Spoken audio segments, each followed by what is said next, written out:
You're Yeah, summertime. you're Sorry. in summer, yeah. So like that's why you named Yeah, your tournament End of Everwinter because you're kind of getting out of your winter and yeah. There's a bit of a Canberra's pretty cold during winter, like in the negatives for Celsius. Sorry, I don't know the conversion to Fahrenheit, but I used to live in Cairns, which is quite tropical, and I recently moved down, so I wasn't ready for the winter at all. And yeah, that's the play on words was it's the end of the Everwinter.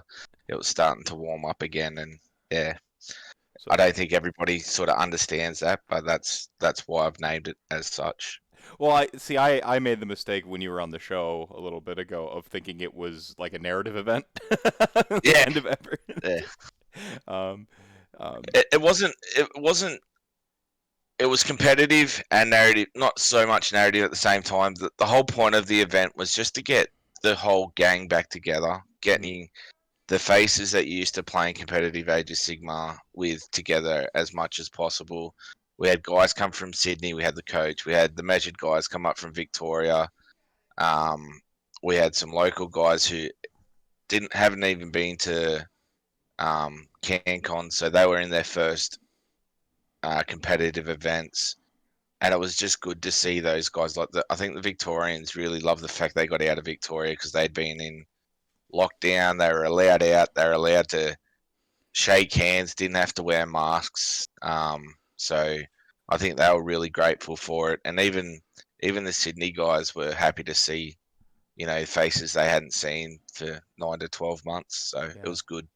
yeah. I'm. We're. I mean, we just canceled Adepticon, so I'm actually wearing my Adepticon hoodie, and I'm like, I'm just sitting like it's not like it's surprising or and we're kind of gone past upsetting because it's just we've gone on a year of watching events get canceled at this point, and it's Yeah, like so I'm just but it's this like weird sort of like numbness where I'm like, yep, like this reluctant acceptance of watching another event get canceled. So I'm really happy that life is going on elsewhere, and I think that gives anyone like the states are pretty well locked down. I know UK is going into their second lockdown.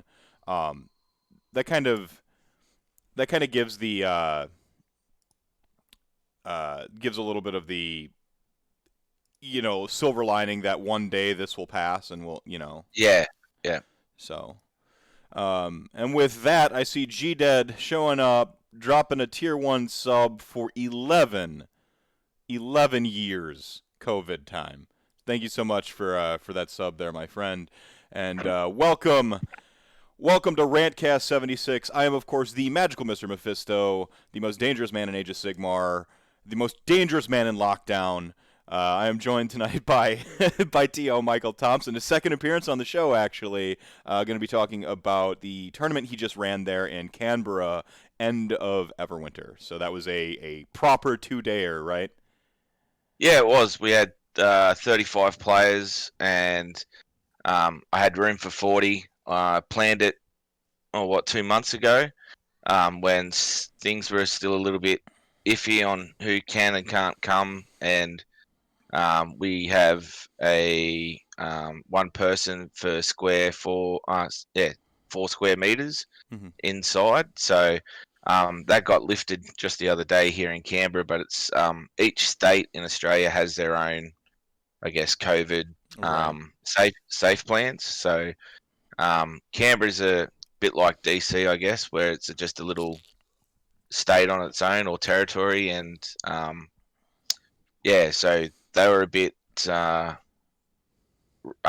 easier to please with their COVID plans, and I was lucky enough to find a venue that would let us have 40 and let interstate guys come past as long as we had I guess, a COVID plan as well. Whereas if you come from a hot spot or a place with COVID, you weren't allowed to come. Mm-hmm. And touch wood, everybody was still allowed to come, and it was good to see everyone.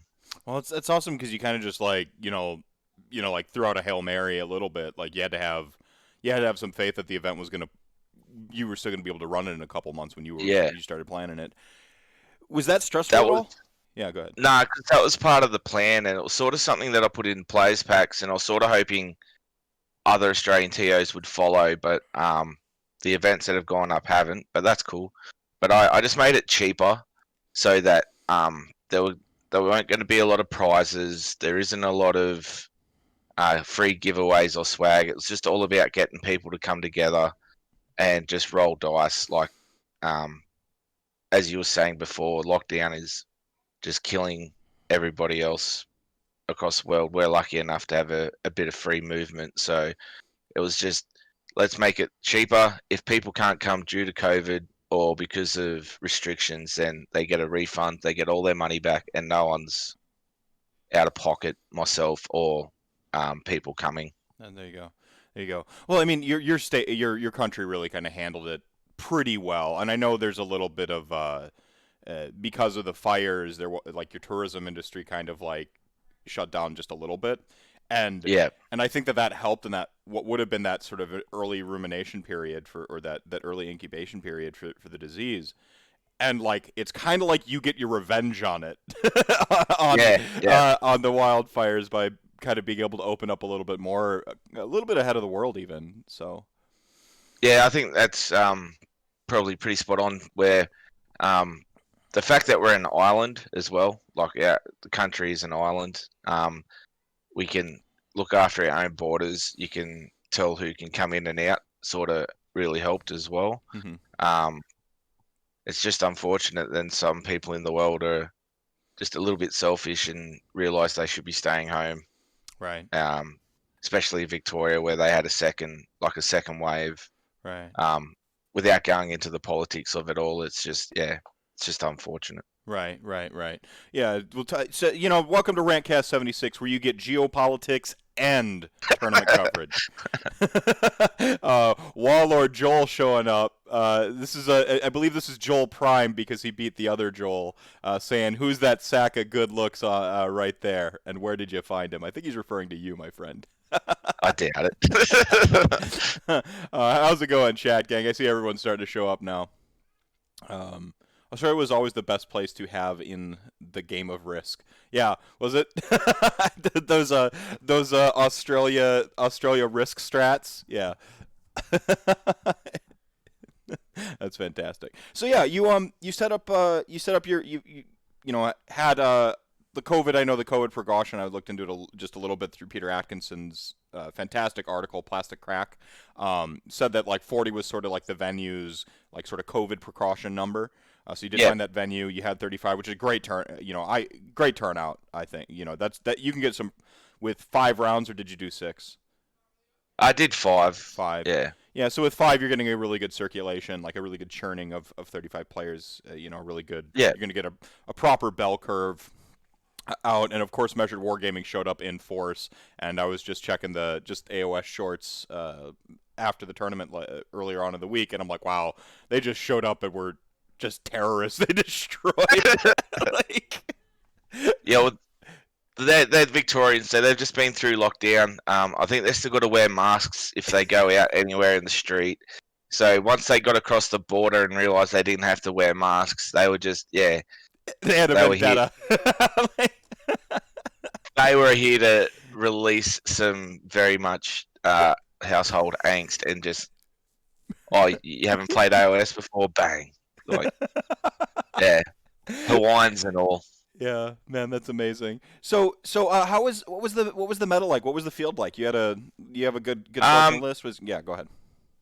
yeah, it was pretty good. There was a big representation of destruction with Stonehorns. Um, Crazy Stephen Bynack bought 7 Thunder Tusks. We had the coach and Corey Ford bring giants or gargants, so that they were cool to see on the board. And then we had a fair bit of KO flying around with guns, so it was it's pretty widespread. We had Sylvaneth, Joel and Hugh brought Beast of Chaos, and Joel Graham who ended up winning with Feck as well. So there was one guy with Lumineth. I just don't think people had enough time to get them painted to a standard they want to represent on the table. But Right. yeah, All right. No, that's legit. And you said Flesh Eater Courts ended up taking it. Um, Yeah, of course, because yeah. death is best. Everyone knows that here. So. Yeah. Um, You think you had one the OBR plays pack. player, right? Sorry, mate. You had one OBR player, I think it was, or was it two? Two, Two. Yeah, two. Yeah. right on. You were saying though, I cut you off there. The plays pack seemed to be I tried to design one where you sort of had to have a little bit of everything, but people really went for the leaders on monsters because of the extra scoring in some of the missions. Um, so that's where it sort of ended up with a big monster or a couple of big monsters. Hence why the Stonehorns and Yeah. Feck were about. Yeah. So you have like the one mission where monsters are favored for scoring. Was it?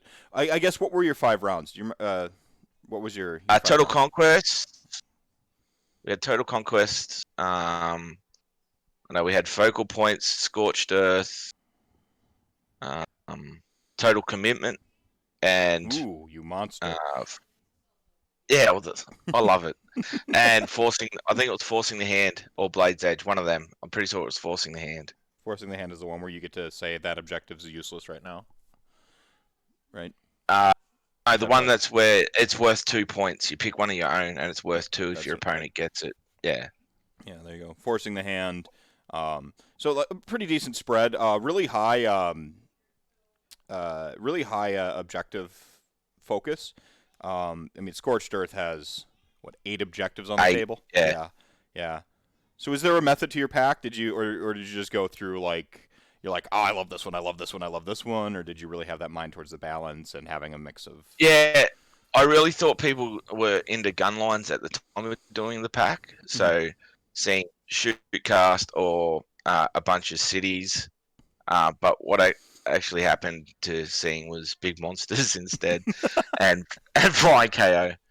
Um, yeah, I Well, just went with what I thought was balanced, and maybe it wasn't, but no, that, I it's think everyone had fun. I mean, I think that's the real hallmark of a good TO is making sure that your players are having fun, right? I mean, that's Yeah, that's what you hope for. the Scorched Earth. I think there's Better Part of Valor, which are both burning. The Better Part of Valor battle line, you have to have battle line that burns. I probably would have gone with that um, over Scorched Earth. Now I think of it, but I didn't want to have both because I know when you burn stuff and you don't get a roll that you want, it leaves players it with a bad taste in their mouth. I would have won if I got the 3 points or like I Yeah, outplayed him, but my burning rolls weren't good enough. So right. I didn't want to play both of them. Right. No, no, I think that's totally fair. I think that's good. Good. In terms of burning objectives, um, I don't think you should have both in your pack. I think you got to kind of pick one or Yeah, the other. So good call there. Um, with uh, with Scorched Earth has some leader benefits, of course, because like if yeah, you have your leader within range of the thing, they can't burn it. So that does help tip towards that like that monster mash build. If you yeah, got one where leaders are scoring, and of course you're talking, Thunder Tusks and or Stonehorns are going to be leader monsters, so they're going to fill both those, which I think is same thing with Flesh Eater Courts. They're terror guys. So that's it's really cool because you ended up seeing gun lines versus big monsters. It was basically like a kaiju film, which isn't yeah. bad.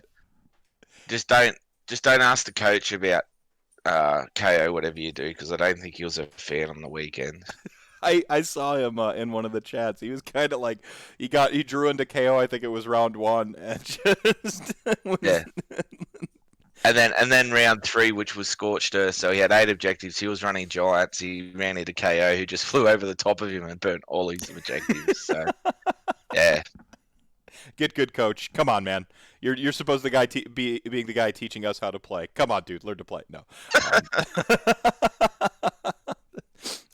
How do you think? Okay, so I guess with Giants kicking objectives, did you have a plan going into your tournament? Just since we're on the subject of how to yeah. So handle. I know we got the FAQ recently, but you were going into the tournament. You wouldn't have had a FAQ. You had to make a judgment call, I'd imagine. yeah, so I changed my list submission to the Monday, where the FAQ was supposed to drop. and two two guys, Anthony and Corey, really wanted to play him, and I sort of said, well, I'd like to see him on the table as well. And then I made a house FAQ with them. Was you play by these rules, which I submitted to them, or if the FAQ drops before the event, you have to play the FAQ, but you can't change your list. And they were like, yeah, no dramas, sweet. I think Corey just really wanted to play them. They're his style. And Anthony really wanted to get his display board down here to show off his armies on parade. Yeah. So I was lucky enough the FAQ dropped and there was no dramas. And yeah, I think everyone was sweet with it in the end. Yeah, yeah. I mean, part of the big thing is like making sure your players know ahead of time, and the fact that you said, "Hey, if the FAQ is out, we're going with that." But if not, boom. And so you were explicit up front, took care of it, and left no room for like gray, and that's the way you handle stuff like that. So I think kudos, my man. Yeah, cool. Yeah, right on. So yeah, a good thing of objectives. How did I guess did you use realms? Did you do realm per round? Did you do realm per day? Yeah. I've seen some realm per day stuff. So what I did with my players pack is you have to pick a realm in your army list writing. So that's the realm you're stuck with. You can use the artifact, you get the spell, you get the command ability as well, and then at the start of the game, each round you roll off, and if you won the roll off, you could either pick the realm that was on your list, and both you and your opponent get access to all that, or you pick sides. So if you pick sides, you got first drop. If you picked realm, you either pick the realm that was on your list, or you pick no realm at all. So that if you were playing Gutbusters and didn't have a strong wizard, and you're up against a Zeech who were full of wizards and wanted extra spells and whatnot, you could say we're playing in no realm, so that they didn't benefit from something that you couldn't. Yeah. It was just another tactical thing on top of list building and at the start of the game, I guess. I like that you played it against sort of uh, sides versus, so it wasn't like a no-win scenario, that the players had Yeah. something. So I like that. How do you feel it played out over the weekend? I think a lot of people weren't really interested in the realms. I That's fair. think That's fair. I think the closer you got to the top is where it really counted. I know Pete, who the guy on the blog, is really tactical and thinks beforehand. So I know he enjoyed it. I know the measured guys, I think most of them enjoyed it. I know they've adopted the same thing for their tournament in March. So um, I certainly think it was good because if you're running a one drop, you either pick sides and drop first and make sure you get first turn, but you're not getting the advantage of the realm you picked as well. Mm-hmm. So it was, I believe it was one or the other worked really well. Love Wallard Joel here saying I'd love to versus KO with my feck list. Chris is welcome to his opinion, but our results from the weekend speak for themselves, I'd say. Chaos Lord Oof. Mars dropping 1,000 RDP to remind everyone that chat gang ain't nothing to mess with. Yeah, I think that's so. It wasn't just 35 players all picked Chaman, and No, no. I know Corey B, who ran the chain host, who went second with 5-0. He was from the realm of fire, so he could get that fireball off as well. Mhm. So like there was certainly some people took life. I know Tristan with the Blight King spam was running the realm of shadow, so he could teleport. So yeah, there was certainly some different realm tech out there for their lists. That's cool. That's cool. So there were people using the realms as tech as opposed to just like Yeah, yeah. good, cool. I like So that. the thing with Shimon is that because it gives you the +1 save and +1 hit command ability, all the terrain is -2 to run and charge. So I think a lot of people realize once they um, had to be away from their terrain to play Shimon stuff, they go, well, maybe it's not as good as we thought. Like I think half the field had it, but yeah, it wasn't as It wasn't as game breaking people think. Yeah, Yeah, once you get in 3 dimensions, you see like how much the terrain, that negative impact actually really kind of compensates for it. So, yeah. yeah. No, that's fair. That's fair. How did you handle terrain? Did you do everyone randomize their terrain at the day? Did you have set terrain? How'd you handle Yeah, terrain? the train was on the table, ready to go. I was a little bit disorganized, to be.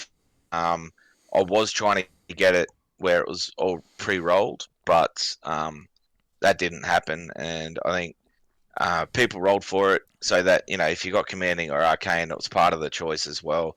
Like, do I want my realm or do I want the extra CP or the pluses to casting? Um, yeah, I think everyone was pretty used to rolling up their own Yeah, terrain anyway. So yeah, we're used to rolling. Like, no big deal. I just see. I know it's one of those things. Some folks are really mindful of. Like, hey, I gotta have all commanding on every table. I gotta have a mystic on every table or whatever. yeah, So yeah, yeah. let them roll. Let them roll. Let the dice. It's a dice game after all. Looking at just kind of following chat here. Joel high on the flesh eater quartz list he brought. um, um, yeah. So get turn out the way. What was a highlight of the weekend for you? The Friday, Saturday nights where you can sit down, have a beer, and you can just talk to old friends that you hadn't seen for a while. Check in, make sure they're good, have a laugh about some of the silly shit we've done, and just that those friendships were there to and they weren't over the phone. They were Yeah. there having a beer with you. They were the, the awesome moments for me. And sorry, the other thing that was awesome, we had a guy, Terrence, who's in a wheelchair, and a carer came along and helped him play 5 games. To me, that was pretty epic. It's something I'd be pushing for in the future to have him at my events. I'd help him to come. Like, it's just something we need to include in our hobby. It's not seen enough, There you go. helping others to achieve those goals. Well, I mean, I really do in many respects believe that tabletop gaming is uh, almost more than any other place, someplace where we can truly all play, regardless of Yes, any factors. You know, you know, say what you will about and the it's NV. not it's Go not ahead. Go ahead. sorry, it's not that people go out of their way not to include him. It's just that You it's don't. it's an afterthought sometimes, and I just want to push to see more of it. Um, his carer or helper was wonderful all weekend. Um, my own disorganization probably should have had a table for him for easy access. I didn't think about that to game 3 where he was sort of stuck at the end of the table, and I apologise for that. But he was okay with it. And then day 2 was sort of like, you pick a table, I'll leave you there where you're comfortable. I don't want, and I sort of made sure that he knew he wasn't pushed out of the way or anything. I just wanted to make sure he could be comfortable. And yeah, at the end of game 5, I think the 4 guys that came up with him were all pretty exhausted. They were big weekends, but the smiles on his face that he had a great weekend was pretty rewarding. That's awesome. So I guess to that end, how would you work towards that like inclusion of people that might be in a wheelchair or something like that? What advice do you have now that you've had to learn the lesson, I guess, the hard I way, maybe? guess, yeah, I guess you just got to make it clear in your plays pack that they're wheelchair accessible. We allow helpers to help. Do you know what I mean? Yeah. We don't add those things into players packs as such because we just don't think about it. We're fortunate enough not to be in wheelchairs and whatnot. So I guess it's just something we can say, hey, look, we accept all.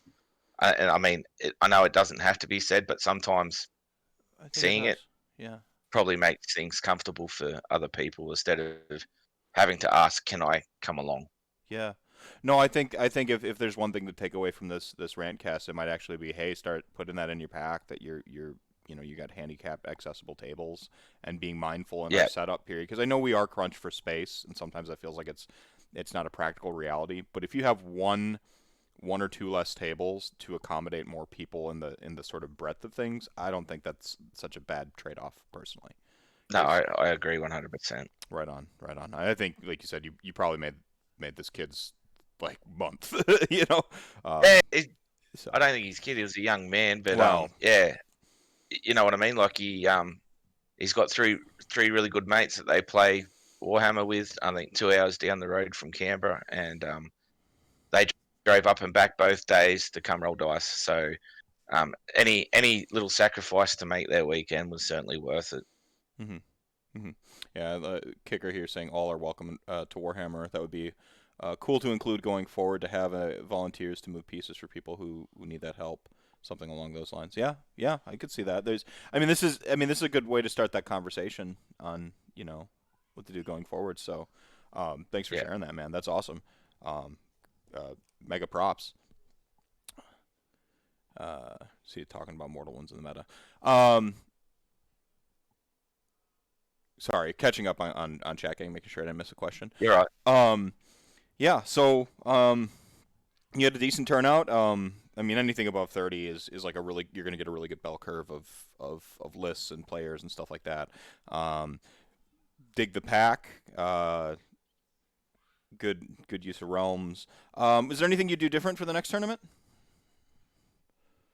I'd be out on my own, not in a hobby shop. I'd have my own venue, so there was no overheads. I'd take the feedback from my guys that came, make longer round times, and definitely be more organised. Um, I wanted it to be relaxed. I probably shouldn't have been the most relaxed person there instead of um, No, that being gives your organised. So that's going to give your event the personality.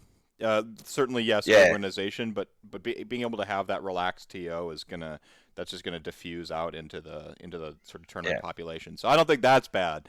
Um, so it sounds like you learned some stuff, but you did the hardest part, which is just doing the darn thing, especially in this time period. So you got to give yourself some yeah, props there, man. And you've already identified the lessons to learn, and that's all. I mean, that's a life lesson. No one's gonna be perfect at the first time they do anything. So. And was yeah. this your first tournament or Second, second? second. Second, right on. Yeah. Um, Kicker appreciates my hat. You're welcome. I wear it for you guys, chat gang. I've been wearing this thing for like a week. But thanks for noticing. um, yeah. Gosh. I feel like we kind of breezed through sort of the tournament. Chat gang, you got any questions for my man Michael here? Still got him for about another hour. Um, no.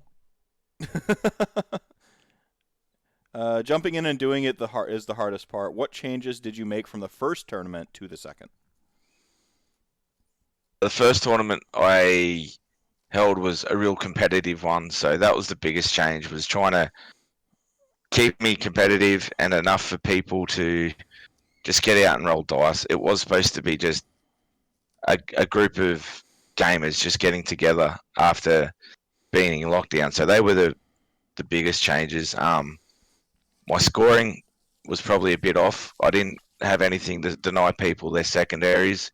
Um, I've learnt that now as well. That was the other one. I didn't want denying being a part of the weekend. It was all about people just kicking goals, like having fun. So, but that would definitely change if we move forward to a bigger competitive tournament. Why do you feel the need for the change there? For scoring itself, like a checks and balances with opponents and whatnot. That was just a bit of feedback that we got. Like, people were just uh, sort of saying, "Oh yeah, well you got yours, so I got mine as well," sort of thing. So, Mm-hmm. it works well for checks and balances, I guess. Right on. Let's see.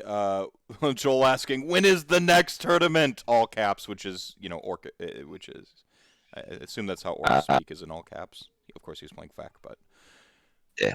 When I get that itch to do one again, I guess.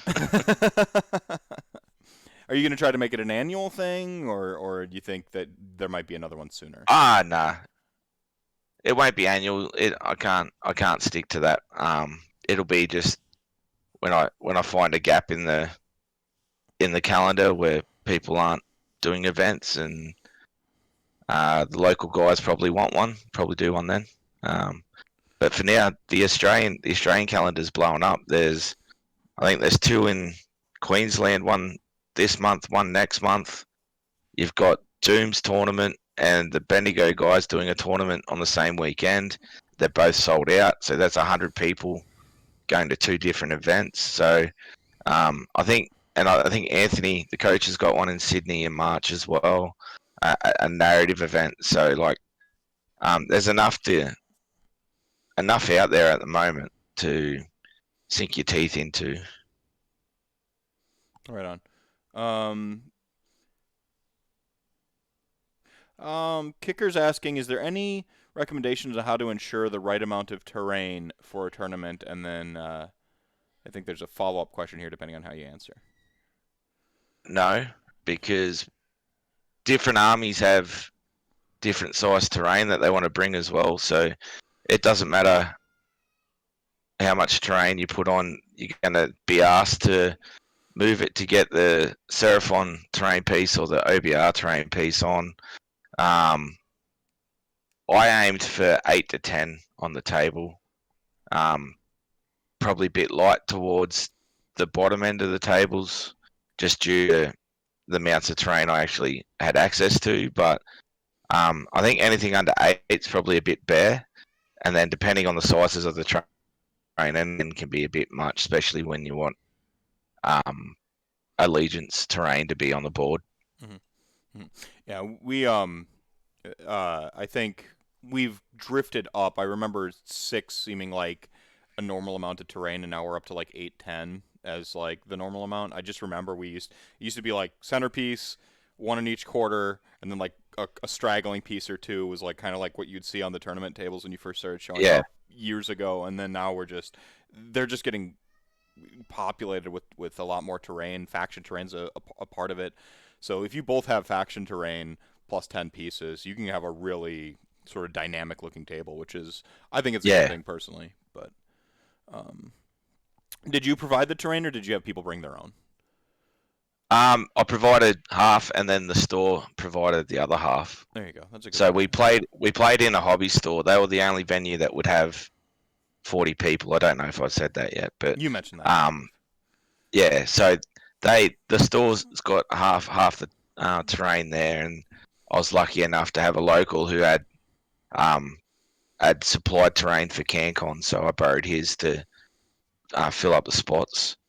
I know the Bendigo guys are in a mad rush to get terrain for their event. I think they've hit 64 tickets sold or sold out at 64, so that's 32 tables.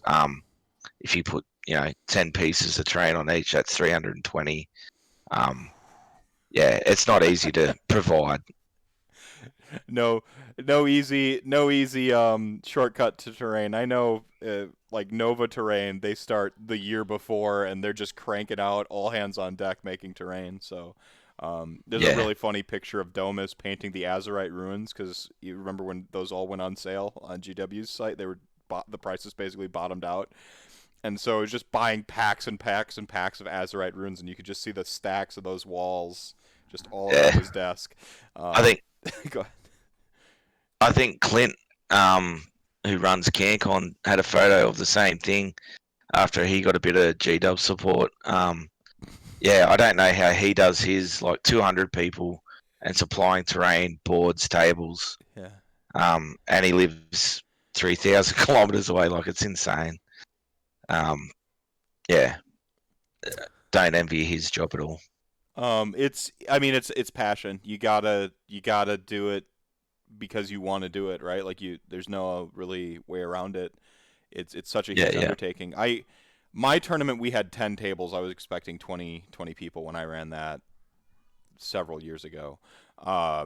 And I think I borrowed all my terrain from people in the community, and just doing 10 tables was like the thing I was panicking about the night before. Like, was am I going to have enough terrain? Am I going to have enough tables? Yeah. Was the thing I. Do you think that that's one of the more daunting sides of being a TO? Is just the logistics of tables and terrain, or is it something else? No, for me, it's having so many. Or I know my own event. Sorry, is that having so many content creators or people who um, make comments about the hobby. Having them at the event and making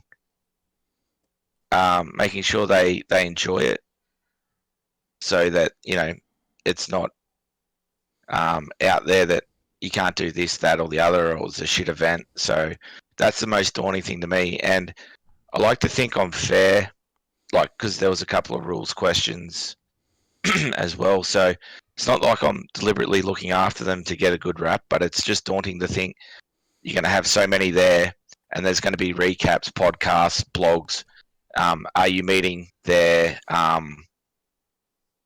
guess, what they're expecting out of the event? Hmm. That's the most daunting thing for me. That's an interesting take that I don't think I've ever personally considered is the what role content creators, YouTubers, podcasters. I mean, we're in sort of a saturated period for I think content. I mean, it seems like Correct. it's just like if this were the board game life. You know, you get your car, you get your job, you get your occupation as you travel through the board game of life, and there's a checkpoint where just right now you make a podcast at some point on that journey through. Everyone's got a podcast or something, and I Yeah. wonder. I'm just philosophically ruminating now on what role this sort of visibility. On one hand, hey, content creators say, hey, dude's gonna have tournament this time, right? Like so that Yeah. drums up interest. But on the other hand, now there's a burden of expectation that also falls on your shoulders, and it's just It's just it's not like it's not. I don't think they deliberately shit can you or anything like that. But what they say is actually listened to, right? Like and I guess if you throw enough mud, it sticks. So hey, like this happened, that is the and RantCast motto. Is I'm just throwing everything against the wall, see what sticks. That's really. I'm kidding. Go on. Go so on. Sorry. that's just the most daunting thought process I have. Yeah. Is Michael didn't do this, and you'll forever be known as not doing this sort of thing. Where all I wanted the event to be was fun for everyone. Mhm. It wasn't, you know, like Corey come second, 5-0. I think it's the first 5-0 he ever got, and he still came second. But the first thing he did is come up, shake my hand, and go, man, that was the best weekend ever. I got second. It wasn't, I didn't get first. It was like that stuff like that is what the whole weekend was about. How did you weight your tournament scores for soft scores versus game score? There was no soft scores except for auxiliaries. I had 10 in the pack to pick from, and you had to use 2 per game. And if you got them, an extra 150 points. Or if you got both, you got an extra 30% from a major win. Mm-hmm. Okay. And that was it. There was no paint scores. There was no sportsman scores. Yeah. It was just play, win, and that was it. So then you had tiebreakers. What you had two 5-0 or multiple 5-0s that you had to sort of sort out via Yeah. tiebreakers. So it was the Joel with effect got all 10 secondaries, where Corey got 8. So that was how that was split. Mm-hmm. But that's because he would have been 300 points in front. Mm-hmm. Right. Right. No, So that's fair, and it's in your pack. That's there's no yeah. barriers there. Death always sticks. That's right, GT. Kicker saying I should volunteer to paint terrain in order to keep painting things on my table. There are plenty of TOs out there who will gladly ship you a box of Azurite ruins or styrofoam to paint if you want. Go ahead. There isn't a TO who wouldn't say no to helping painting terrain. Yeah. There's Not one. yeah, like they're like, oh man, just and you just a box shows up on your doorstep of Anthony Polcast. If you're in the Yeah. States, of Anthony Polcastro terrain to paint for somebody. Um, Joel, and this might be a work here, but he's asking, what is Rocky's story of getting into AOS? This might be an inside joke. So that's my nickname, I see. Rocky. They call me Rocky. My story of getting AOS is Wait, I wait, was a wait. No, fantasy. before you do that, you got to tell me why they call you Rocky. Okay, so there's a place in Queensland called Rockhampton. It's north of Brisbane, but Cairns is another 12-hour drive north of that. And being Victorians, they've never been past Sydney, so they wouldn't know what Queensland looks like, and they just thought I was from Rockhampton, and I did the wrong thing of biting back and getting upset. I'm not effing from Rockhampton. I'm from Cairns, and they're like, "Oh no, you're Rocky now." So it's just Yeah. they just call me Rocky. Yeah, so that's yeah, that's fantastic. Oh my gosh, I mean that's you can't pick your nicknames, right? They just no, have you can't, and it's fine. I learned a lesson there. You don't bite or get upset, because once you get upset with those group of guys, they don't let it go. It's just going to stick with you. So just cop it on the chin to begin with, and hopefully they forget about it. But yeah, yeah. that's what it is. So yeah, what's the story of getting into AOS? Thanks, Joel. I was a fantasy player. I played high elves. I love Teclis, and then as we all know, it all went south. I sort of bought into AOS with Death, but I didn't like the no points and the no competitive scene. So I sort of wasn't there for the start, and then when the GHB drop was when went full gun ho. Yeah. Hadn't been to an event before. We went to Cancon, and yeah, from there it's just gone up and up. Just yeah, the rest is history.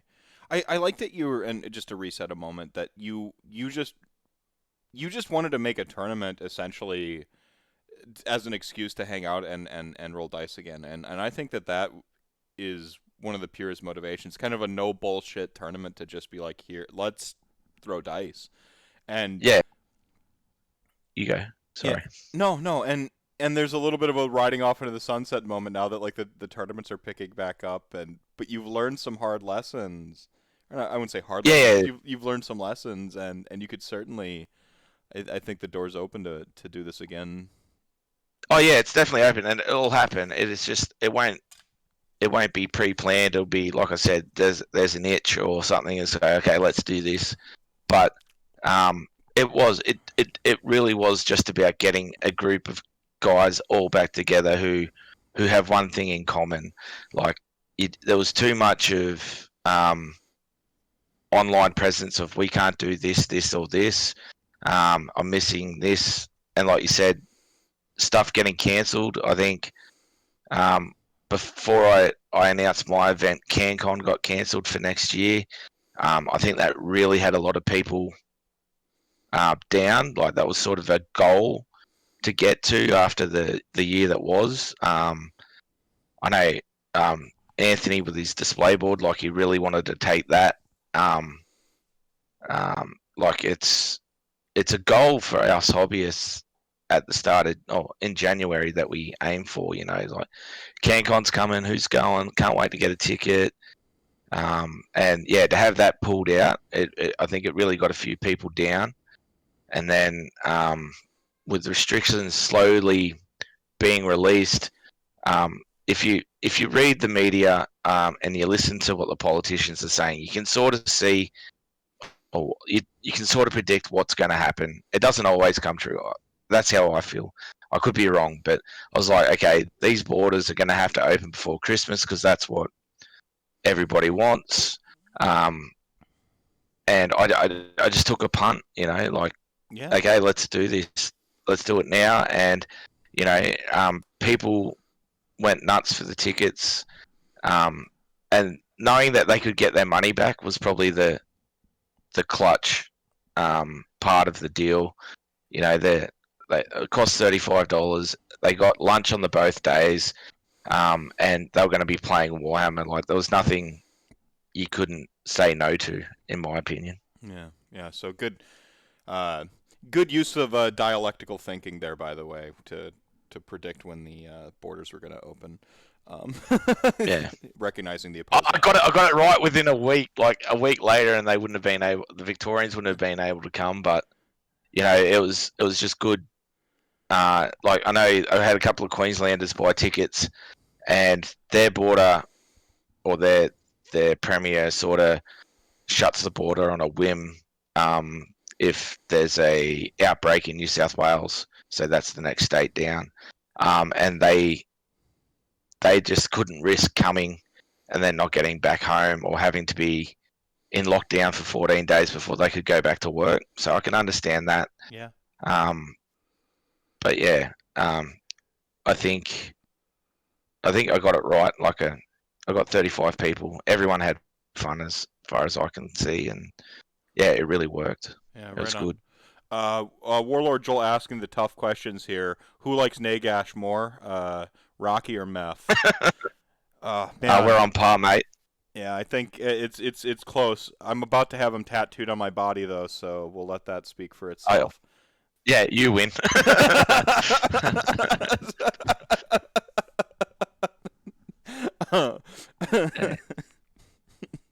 um, so I guess you're gonna like Batman, just wait until the city needs you again to run your next tournament.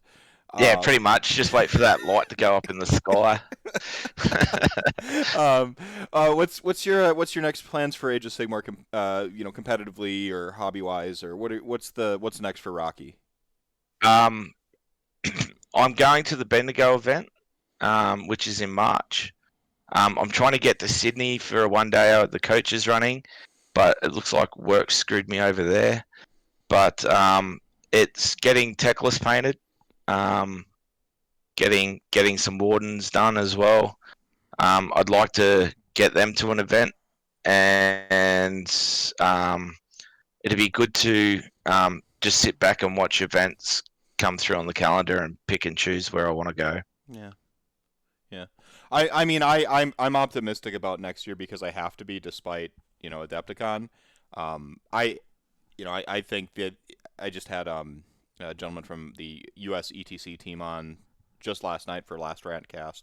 And I'm like, that's slated for like August, I think. I'm like, I think that'll happen. And so I'm staying optimistic. Of course, if I'm wrong, I'm not. It's okay to Go ahead. sorry. It's okay to be optimistic, but you need to be realistic at the same time. If you build yourself up, then you just come crashing down way too far past, like towards negative thoughts. Like okay, this could happen, but you got to be realistic. Maybe it won't, but not. I don't know how to put it No, you're right. The cautious, being cautiously without a negative optimistic. spin on it. Do you know what I mean? Like yeah, yeah. It's probably the best way of putting it. Yeah, you got to be cautiously It's just optimistic. don't build it up because if you can't get there, you can't. Yeah, Yeah, yeah. especially for the guys who have been in lockdown, like you just can't have that goal ripped away again and then not get to enjoy all of it. You know what I mean? Like it's been a tough enough year. You don't need to keep beating yourself up with not getting go to events. Well, that's the expectations, the mother of all letdown. I think one of the things that hamstrings people enjoyment of various releases in Age of Sigmar is they always have releases. The Vampire Pirates joke has been hilarious. We've been making it for months now. But if you have now, so we've been making this joke and we've been making this joke, and now you have real people actually with their hopes riding on it. If Yeah, they wait for 3 years and Vampires never gets released, you're gonna have a bad time. You're gonna feel bad, right? yeah, Or they get released and they're not good. You think they suck. They don't play the way yeah, you want them to. I mean, I watched this happen with, the sort of KO re-release. We watched it happen a little bit with LRL. We watched it happen with this. It can be a really vicious cycle if you lock yourself into that. See, on the other hand, that's all very very good advice. I'm actually going the total opposite direction. I'm going for recklessly optimistic. because I'm always disappointed in reality. So I need to overcompensate a little bit. Oh, if you want disappointment in your life, you need to come to Australia, mate, I and go and come and get on the beers on the Friday night. You won't be disappointed then. There you go. There you go. Unless I go to the urinal and there's just a freaking spider just in the urinal and it just takes up the whole width of it, and I'm just like, yep. I'm out. I'm out. I'm out. Like just immediate. Like I just walk past the bar and like I'm just, and then the next shot of me is just on a plane. Where did Meth go? Oh, he saw Terry the spider in the toilet. He's out. I'm not that big of a coward, but it does make for a good joke. I hope to make it to Cancon, maybe a you know Doom's event or Coach's event here someday. It's on my long-term goals, and probably about 3 Bucket years. list. Yeah. Yeah, 3 years I think is a realistic timeline for hitting a tournament out of the country like that. It's a lot easier to like go to Canada, obviously, but like if I'm gonna leave the country, Yeah. I'm gonna, we're gonna Hail Mary, like just might as well go to the other side of the world. We're leaving the continent and going somewhere different. Yeah, the hemisphere, and actual like going to a different hemisphere. I wish to be upside down for my next tournament. Thank you. we can make that happen. Yeah. I'll have a good excuse for why I'm playing poorly in Australia. I'll be like, oh, see, I'm upside down right now. I'm playing upside down. Yeah. Put on Classic. like a weird rig where I'm actually physically upside down at the table and be like, see, now I'm right side up. That's better. Some gravity boots, mate. So you're actually buying into LRL now, though, is just kind of what I picked up on there. Yeah. I've got the army. I haven't built all of it, and I haven't got a lick of paint on it yet. I've been playing it on TTS, and I like the way it plays. Like I said, I'm a fan of Techless. He'll be in my army. I think we discussed this last time I was on. I like the big centerpiece, hence Nagash. On the weekend, I was playing with Cancon. So it's just what I do with my list. I like a big centerpiece, and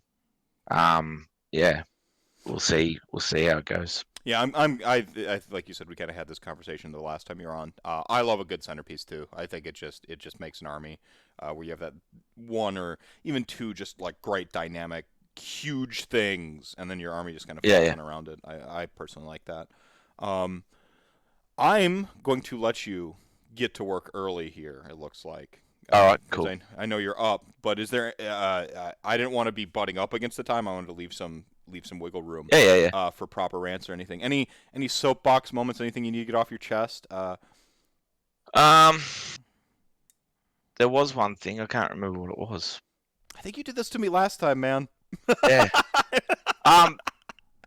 Bringing good-looking dude models into AOS isn't cool. Are you that bloody new? Oh, Sigvald is so pretty. Yeah, he's so pretty. Yeah, it's not the hobby I like, mate. You play? Oh, come on! What's wrong with Sigvald? He's so fabulous. I'm a huge fan. He's the Fabio of AOS, isn't he? Really? Oh my gosh! Is it like there's just we play Age of Sigmar to escape our like inferiority complexes. We get to like power project and a thing, and then like we go like, okay, I'm not the most attractive man in high school. I'm gonna go play Age of Sigmar. No! And then like Sigvald's just like eyeing you up. Yeah. Like bring back Greasus or the you know what I mean? Like make myself feel better. That's pretty fantastic. I don't know. I'm glad the tournament happened. It's cool to see stuff opening back up again.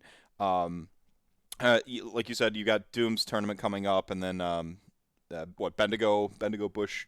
I know it's all the bees, something like that. Yeah, no, I don't think it's 4Bs. I think they've named it something. Oh, it's a Victorian GT. So there's a bit of a story behind it, but it's probably best to leave that.